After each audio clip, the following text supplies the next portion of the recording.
So my model of AI systems and particular multi-agent systems was very much shaped by what we did in the ORCID project. So in ORCID, we were interested in how humans and software systems could work together. And I think humans are amazing problem solvers and really good at certain things that machines are simply not good at. And I'm unconvinced will ever be really good at or as good as humans at. But having said that, there are things that computers do that humans that are way better than us as humans, and we see that we've seen that throughout computing.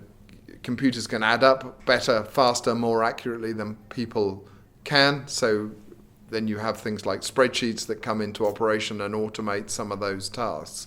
I think as AI progresses, some of the tasks that are better suited to computers and machines will be taken on by AI systems, but there will always be activities that are best done by humans. So if you think about our disaster response application in ORCID, one of the tasks that we needed to be able to do was to plan a schedule of which rescue teams would go to which bit of Nepal at what time with what resources. And previously Rescue Global did that as a hand calculation. They would sort of say, right, we're going to send some over here and we're going to send some over there. Now that's an optimization problem.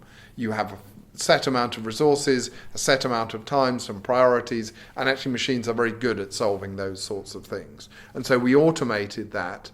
But actually what we found was that when we just automated the solution on its own, the human problem solvers would always want to be able to say, actually that's nearly right, but I want to tweak this bit and I want to send this team to this area and this team to this area for reasons that I understand or have intuitions about that are not in the data or are not the machine's unaware of. And so they wanted to be able to tweak things. And so that model of humans and machines working together as partners, where some of the tasks are done by humans, some of the tasks are done by machines, and there's a flexible interplay between that, has really shaped my view of AI. And as AI has become sort of increasingly into the public consciousness, I think sort of this mixed systems of humans being in the control and sort of being supported and augmented by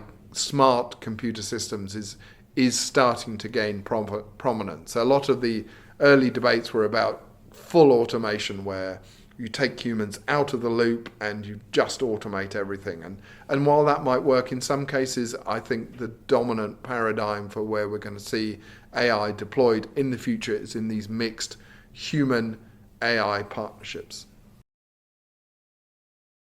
There is a whole spectrum of thoughts in my field about what this will mean for jobs. So I'm an optimist, which means that I think that humans do have a unique place in society and will always have a unique place in society. I think there will be shifts of what people do and what machines do, and that some of the things that people do today I think will be automated away in the future, but I think there will be new jobs created and new opportunities created by AI systems. And so I am confident that there will be significant employment for humans for the foreseeable future, and that our jobs will be made better and easier by AI systems. I'm very much of the view that